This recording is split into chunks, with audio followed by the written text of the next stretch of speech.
Am I audible? Yeah. Good afternoon, everyone, and thank you for being here. And thank you to the Civis team for all of the effort in first, putting up these awards and then hosting us here for this wonderful event. I'm going to start with you, Dr. Sahu. We've, been talking about public consultation this whole afternoon, and we are celebrating it as something good, right? That always leads to good things. So I have two questions for you. One is we'd like to hear a happy story. In all of your work in SEBI, IBBI, can you tell us some key moments or key issues where public consultation actually got you to change your mind about a particular issue, or some policy decision was changed because public consultation played a key role? I think I strongly believe that. So you can use this.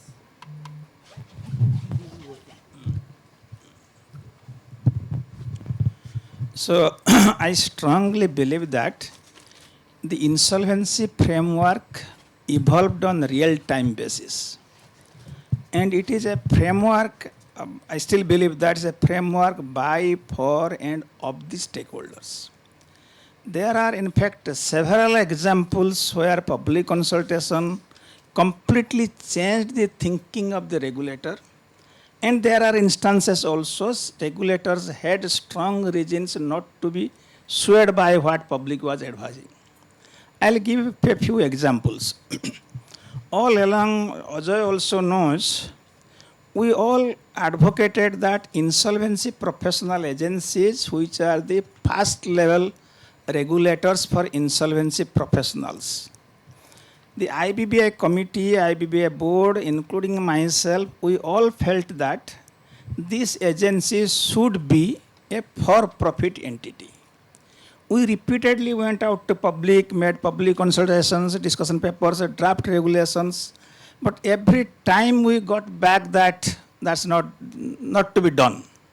And there are strong reasons. They explained also why they didn't want it.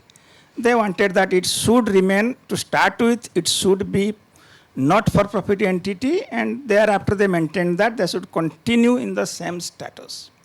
So here actually, despite even today also I strongly believe it should be for profit entity, but it is public's wishes to which we surrendered, and that is what it is working. There are examples. In fact, IBBI used to have some good practices. One is, like everyone, it puts out a discussion paper, a draft regulation for 15 days, 1 month, and 6 comments.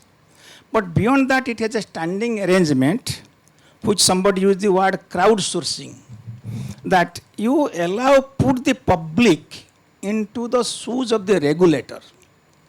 They come up with the suggestions and regulator reacts. Instead of a regulator putting out, public reacts.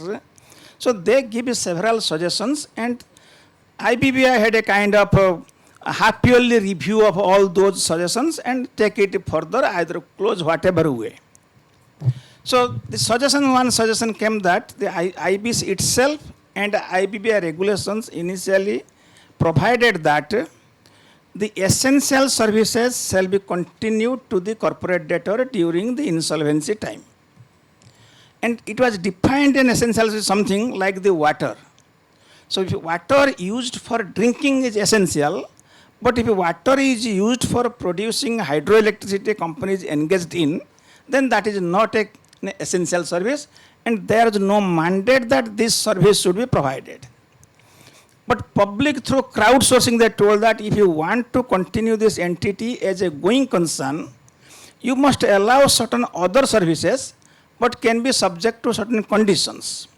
So then came up the idea that can we have another category of services called critical services. The continuation of such service is contingent on paying the current dues. And this change, not that IBBI had, it the Parliament had, and it found place in the parliamentary statute. There are also instances where there was a strong difference of opinion. It's not that all public, like Mr. Krishnan was talking about, all are public spirited or all have the same kind of thinking. there is a proposal that let's have a legal framework for the valuation profession. So there are some losers and some gainers of that framework. So strong opposition, strong advocates of that. There is a public consultation. I am told there are 80,000 responses came, but that could not be sorted out since these two or more than two groups, they had very strong views that could not be sorted out, and that's why till now we do not have a framework. That means only point I am making is that even in delaying the decision, public consultation also helped. So, a follow-up to that for Dr. Krishnan is, when is it that public consultation, doesn't help? Are there times where you need to take urgent action, or where public consultation comes in the way, or it amplifies certain noises that are the loudest noises, if you will, and then actually it does not allow you to hear sort of people who are not able to respond to the public consultation? Thank you. Thanks, Renuka. Good evening, all of you. And let me join Mr. Sahu in complimenting Antara and her team. This is really, back-breaking, very, very painstaking work. And it's not very glamorous work. We get to see the awardees, but the substance of this is something I want to acknowledge. This is my third year of association with Antara and her team. Remarkably good and very relevant work, which typically goes unsung. So, Antara and team, thank you. It's truly a privilege to be associated, and we've also in the process becoming beneficiaries. It's not answering your question yet, but I'm currently. You're keeping up your promise. Yeah, of not answering the question. We've been trained to do that. So I'm currently completing, Ajay is an advisor there, a couple of other friends are advisors, completing an exercise for the government of Karnataka in something very major, which is rewriting the state excise policy and bringing a new excise law. And all of you with even zero experience in public life will know this is probably one of the most, it's a hornet's nest. It's not something which anybody wants to touch. And our draft report is ready, and I am going to be leaning on Antara and her team entirely to ensure that we do a good quality consultation process, not with a view to getting the award next year, but with a view to making sure that we actually, this is a policy on which truly everybody and his uncle will have a view and should have a view. If somebody is going to sell liquor 5 feet away from an old age home, should there be a prohibition on this in the policy? But if a bunch of youngsters in Bangalore want to party, what is the kind of, n number of licenses that need to be taken for even having an office party where you serve beer? So these are the kind of very difficult questions on which everybody will and should have a view, and it's going to be a difficult, but I expect an exciting process. So thank you again, Antara and team. On your question, I can think of at least 2 or 3 situations where, potentially public consultation can become a problem. Problem as in, one may not be in a position to either do it or be mindful of the fact that, quote unquote, it can become counterproductive. One is what you alluded to, an emergency type situation or a crisis management type situation where responses have to be quick and urgent. Clearly, the pandemic comes to mind, the kind of actions that were taken. A lot of those actions, though, tend to be executive in nature, and they don't necessarily typically get covered by the consultation process. If it was quasi-legislative, if it was a policy, you would expect consultation. But I can think of at least one situation in my own life, my own working life, where we had to do this. This was the post-Lehman crisis, and Mr. Sahu was then already in SEBI, or you had left the Ministry of Finance. Ajay was part of the team. We were battling this issue of what will happen to mutual funds, because there was they had an enormous number of subscribers to, there were corporate subscribers who were fearing liquidity issues, withdrawing money hugely, even though they didn't need the money. There was fear that mutual funds may run out of money. And this is Sunday evening at about 6:37. There was a meeting at the level of the finance minister, and you name the financial sector regulator, he or she was in the room. And there had to be some immediate action. And the Reserve Bank of India was persuaded to amend a policy of extending financial accommodation to entities that it does not regulate. Mutual funds is an entity that is not regulated by Reserve Bank of India, it's regulated by SEBI. And Reserve Bank of India gives what is called the last lender of last resort function to banks, to NBFCs that it regulates. It does not provide this facility to mutual funds. But there was a collective determination that it needs to be done, because in the absence of this, you could seriously destabilize India's financial system. And this decision was taken at midnight. There was zero consultation. I mean, there was consultation amongst ourselves, which is policymakers, regulators, some banks, but there was no time for a consultation with external people. It was done. But post facto, it was also put out for comments, and this accommodation was also withdrawn very quickly. I can think of situations of this nature, few and far between, but the other two perhaps are more substantive, which is the point that you made, a vocal minority type issue. I can go back to that framework which we, in our internal meetings keep talking about. This famous book by Mansur Olson on the logic of collective action. And I think the most appropriate example is what is going on in the world today, tariffs. Tariffs, let's say we put a tariff on automobiles in India, I'm just giving an example, it'll benefit 4 or 5 or maybe 6, I don't know the number, big manufacturers of cars in India, because they stand to gain. They will be able to make an enormous amount of noise. They are organized, and the gains for each of them is substantial and large. The guys who lose out, the people who lose out, are millions of us, because the cars that we buy, automobiles that we buy, will go up in price.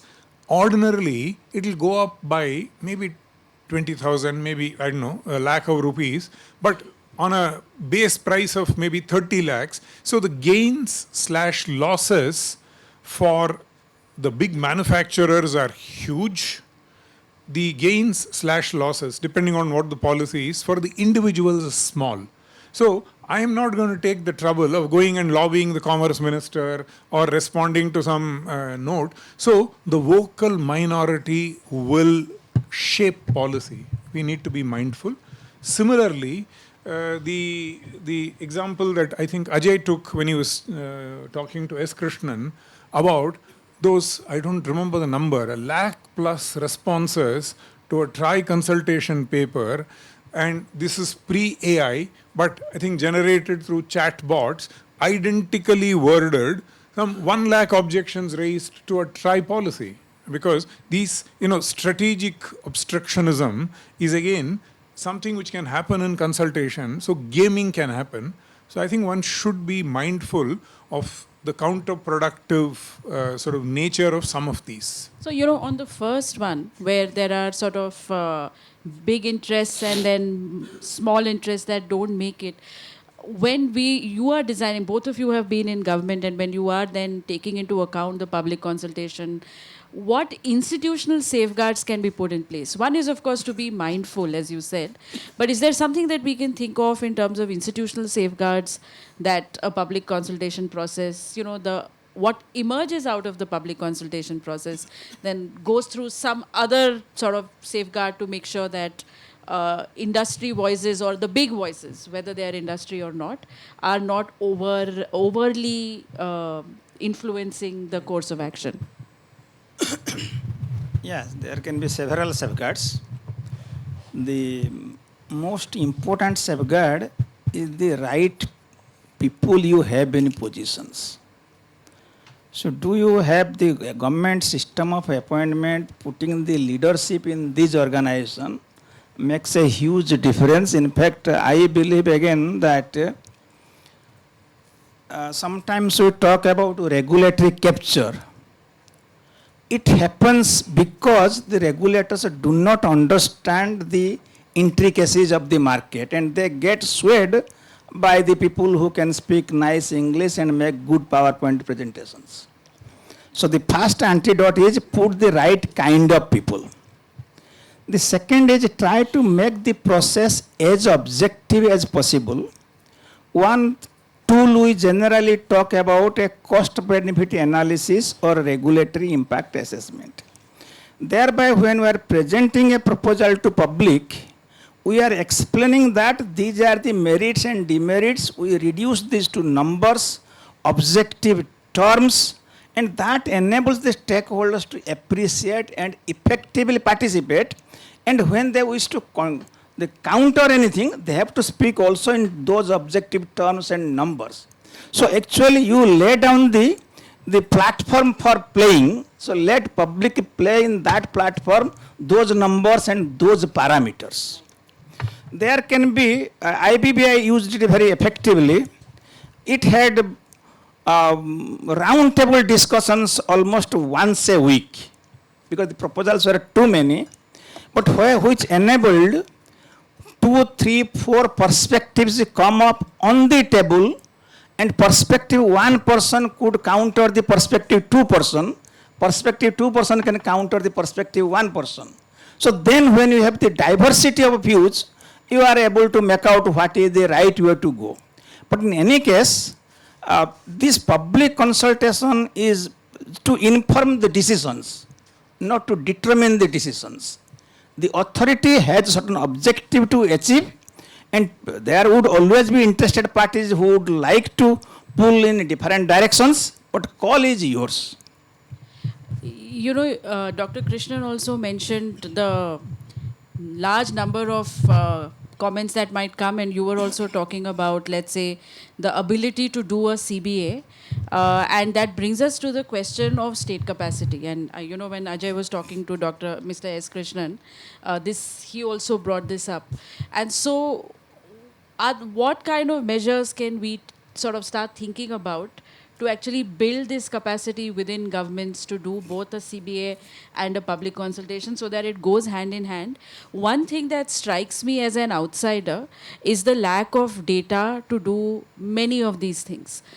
We may want to do a CBA and we get very excited by the idea of a CBA. But when you start actually looking at what data sets are out there and how you can put numbers to some of these things, we all know that we struggle because much of this information is either not collected. If it's collected, it is incorrectly measured.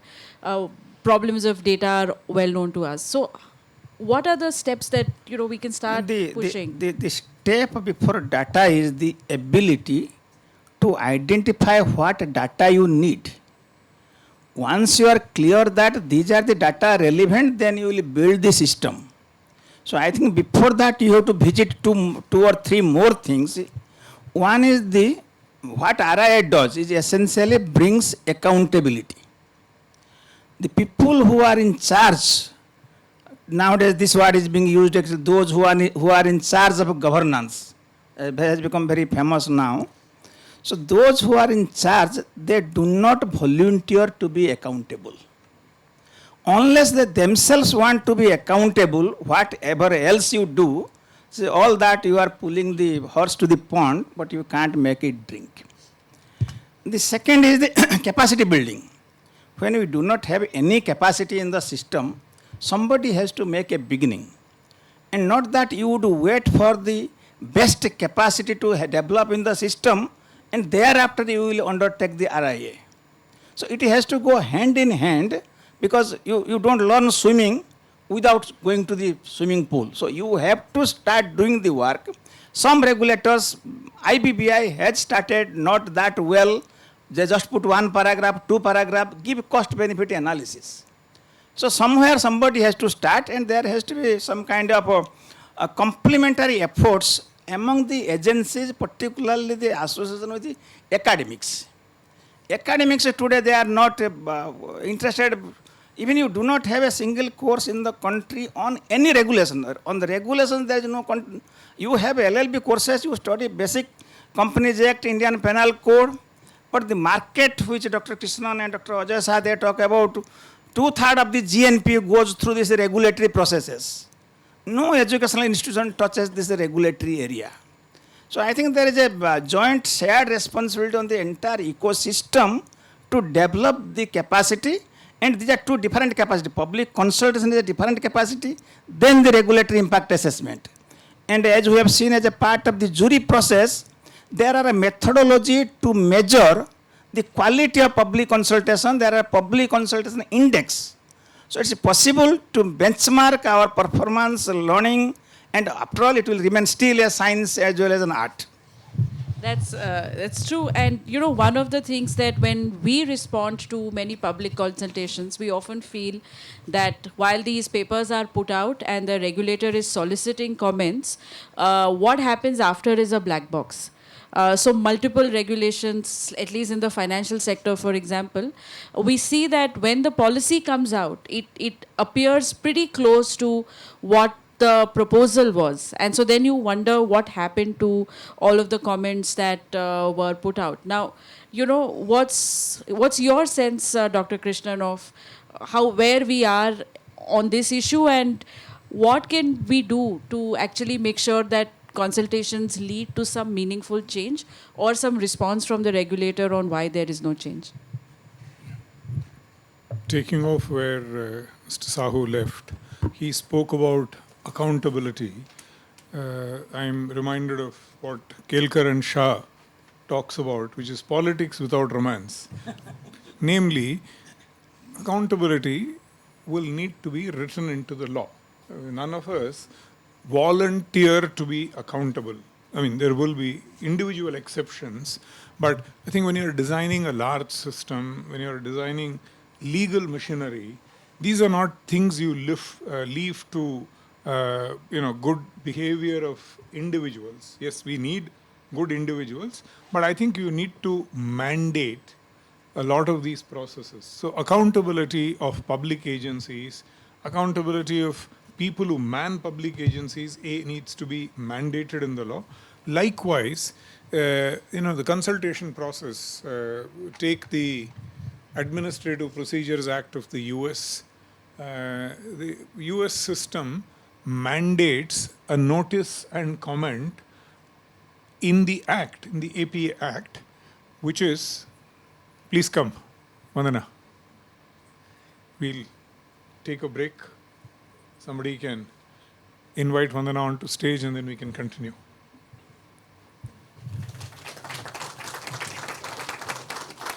In her current role, she is leading the implementation of the 4 labor rules and has an extensive experience as the mission director for National Health Mission.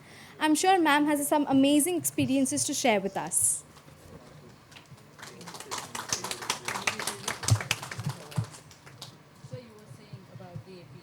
We'll just complete the question that was underway. So APA makes a notice and comment mandatory.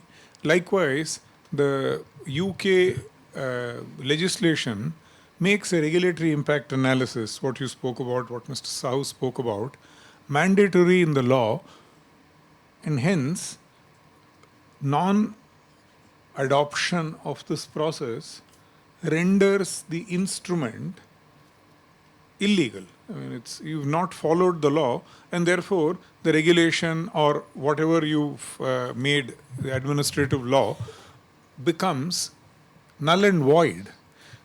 So I don't think we can leave consultation is a good thing, kindly do it, which is currently the case. Whatever it's, I think the formal name is the pre-legislative consultation policy, which is an excellent step forward in terms of where we were. Currently, it is not binding, it is not mandatory, and the processes are not sufficiently outlined. So it is still left to the discretion of good people running the system, following a certain process. So I think the next step is, as FSLRC recommended, and am I right, Sahuji, in that new securities market code, some of these have been hardwired into the legislation. Public consultation is getting hardwired in about half a dozen legislations by now, started with the Competition Law, IRDI Act, SEBI Act now, so the Security Market Code Bill now. But the regulatory impact assessment is not yet. But it has come at two places. The Security Market Code Bill tells that the regulator shall carry out periodic research and regulatory impact assessment studies. So it's not a mandatory requirement before promulgating a regulation. Yes. Yeah. And maybe the intention is that they would carry out on very strategic proposals or do ex post. But the Reserve Bank of India has come out with a framework for making regulations. Correct. Yeah. And that regulation, that framework covering regulations, they have defined regulations to include circulars also, guidelines also. But they are talking that before they make any of these regulations, they will carry out regulatory impact assessment. That is, again, as you told, some good people, not as a compulsion, but on their own volume they want so to it's clearly a way forward, somewhat similar to the PLCP in government. So financial sector regulators seem to be adopting it, but I think the ideal answer is broadly the FSLRC way, which is mandate it in the law and ensure that those escape clauses, since regulation is mandatory, I will issue a direction. If direction requires mandatory consultation, I will issue a circular. If circular is covered by a process, I will issue a guideline. FAQ. So, and all of these effectively become binding, because when a SEBI or an RBI does an FAQ and gives a certain answer, for most regulated entities and for all of us, it's as good as the law. We are not going to violate it. And hence, recognizing that reality, I think this has to be hardwired into the legislation. Now let me turn to you, Ms. Gurnani. All the next few questions are hers. Well, I have two questions for her. Because we finished all our questions. Anything she asks will be now out of portion. These are answers, not questions. I said penalty for coming late. No, I wanted to ask you about the 4 labor codes, that have been put out, and that must have been quite a difficult process of synthesizing what multiple stakeholders say, because it's such a contentious issue. It affects so many people. I'd like to just, ask you to reflect a little bit about how that process of consultation was on the labor codes, and how you think you were able to synthesize all that came your way. Thanks, Renuka. So I think when you talk about contentious, I was thinking that how do we handle this contentious? I think broadly by another 3 C's, the consultation, which this entire discussion is about. The second is, as you rightly said, this is an area where there are stakeholders with adversarial positions. So obviously there are conflicts which have to be managed. But ultimately the third C, the consensus development. So this is broadly how it was done. So I came into the ministry when the labor codes had already been enacted by the parliament and they were made effective in November last year. So I did look through what was the consultation process, because in the labor sector, everything that we do is tripartite. It's a consultation of the government as well as the the employers and the employees. So that's the framework that is followed for each and every decision, each and every policy and law that is governing the sector in India. Apart from that, obviously there are consultations with ministries, other ministries who are involved, consultations with states, which is extremely important. So I think while doing this process, the overall principle or the overall guiding light for us was that while you have to make sure that the welfare of the workers is ensured, their rights and entitlements are ensured and also improved upon from the past, but at the same time we allow the businesses to establish it, to grow, to remain competitive. So therefore that balance of compliance reduction for businesses, and let me tell you, the cost of business doesn't go down. The cost of business in fact increases because social security commitments increase, gratuity commitments increase, minimum wages have been universalized. But what reduces is the huge cost of compliances, which the previous 29 acts, which are now converged into 4. So that itself, by reducing the number of sections, the number of rules which have come down to 1/3, by huge amount of decriminalization, reducing the kind of filings, the returns they had to give, the number of licenses that had to be obtained.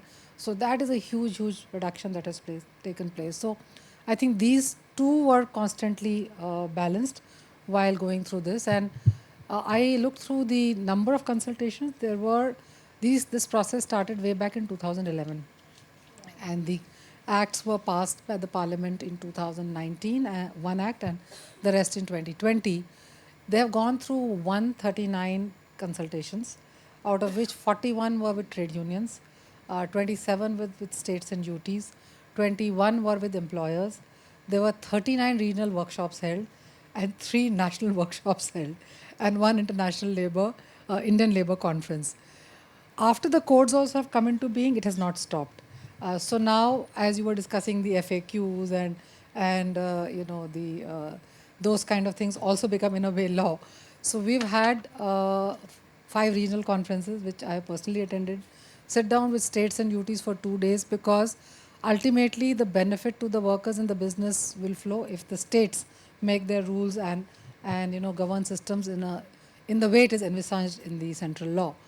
And we also had in every such discussion in the regional meetings, half a day discussion with the businesses so that they are clear on what are the compliances, because they have a lot of questions. And then based on their questions and reflections, we have FAQs.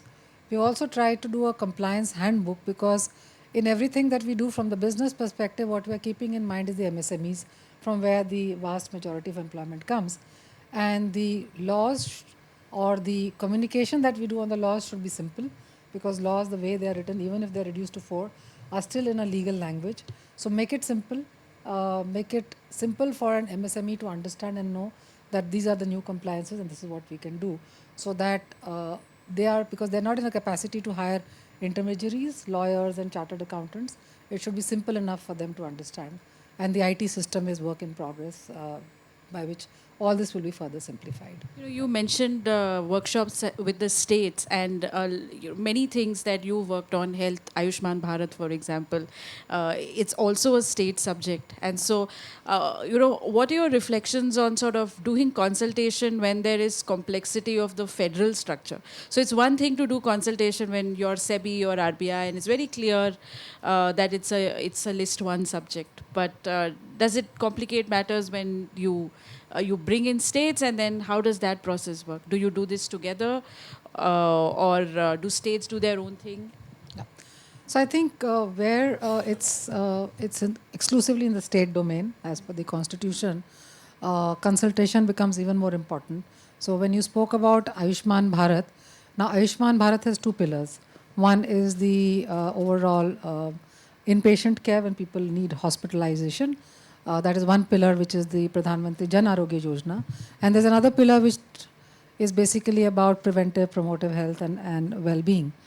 In both these, there were extensive consultations with the states while designing these programs. And there were precursors to this, so that was useful. Some states had done some similar programs, so that experience was folded into it. Apart from that, it was important to provide the flexibility. So if you make a national program which does not provide for flexibility, then that itself becomes a challenge. So there was flexibility in both these pillars. So for example, in Ayushman Bharat PMJ, the inpatient care, there was flexibility to follow the trust model, insurance model, or a hybrid model. Similarly, in the other pillar of primary health and the health and wellness centers, there was flexibilities in the way they would hire the community health officers. They could be from Ayurveda. Then some states said we want to hire people with homeopathy background, Unani background. So all that was folded into the into discussion. In terms of training and certifying these, it initially began with IGNO as one institution certifying the community health officers. Then it had to be expanded to state universities. Some state have health universities of their own. So that was permitted. So I think it's not just the design phase, it's a continuous learning process. You try something, and when it actually gets rolled out, you come across challenges, or you come across specific requirements of states, and the program evolves to meet that. So consultation is a continuous process. I think we are, at the end of our time. So I'm just going to open this for any Q&A, maybe one or two questions before we ask the panel for their closing remarks. Yes. Yeah, sure. Thank you so much for the discussion. Maybe you should just introduce yourself as well. It's okay, I don't need my So my name is Mansi and I also work in civic engagement and public communication. Very interesting discussion. So my question specifically was on this point that came up repeatedly about certain vested groups and certain minority voices which might crowd the space of regulation. So what has been tried in some other countries is a law to regulate lobbying so that there is greater transparency about who are these interested groups who are trying to influence policy, how much they are spending on it. And this is something that remains a vacuum in India. So do any of the panelists think that there is value in bringing a law to regulate lobbying in the country? Thank you. I'll take one more question and then maybe any of you can choose to answer this. Is there anybody else? Okay.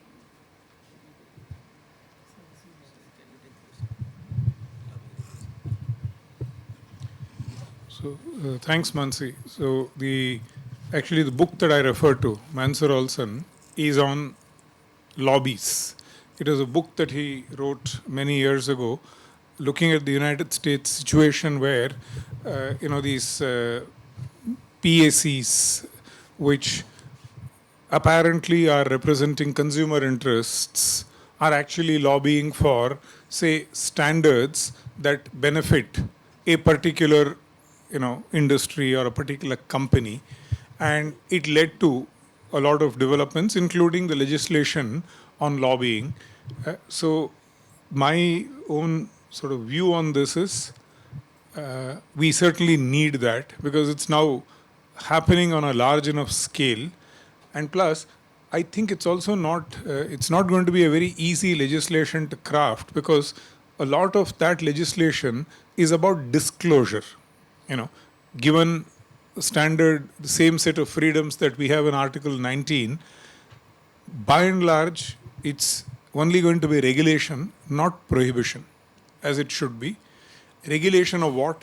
Regulation of primarily disclosure that if X is saying something, we know where is X coming from, what is the background. But this can again be gamed very easily. And a lot of us are familiar with quote-unquote PIL legislations, and there is an organized industry on PIL legislation now. There are groups which are willing to lend themselves to fight cause A today, cause B tomorrow, cause C tomorrow. All you have to do is to write your memorandum of understanding and articles of association wide enough to be able to cover everything. So, short answer, yes, we need a legislation. B, my personal opinion, content should be regulation, primarily in terms of greater and greater disclosure. And C, in the emerging social media world, it is not going to be very easy to actually enforce it because dissemination and lobbying may not necessarily happen through the channels that you try to regulate, you can keep creating new channels. But yes, the short answer is we should. All right. So, with that, I'm going to bring the panel to a close, but ask the panelists to give short closing remarks. Closing remarks on? Public consultation and the wonderful effort that Civis has put together in constituting these awards. The future of public consultation, if you will. No, I think I met Civis actually yesterday. Yeah, yesterday. And I was quite impressed. And I actually was telling them that I wish I had met you before. Because we are analyzing right now, in the process of analyzing thousands of comments. And I kept telling my team that I wish we could use AI for this. And then you all can, further refine this. So I personally am quite impressed with the work, would like to see future collaboration with Civis as we go forward in the implementation of the labor codes. I was not part of the award ceremony, but my heartiest congratulations to all the awardees.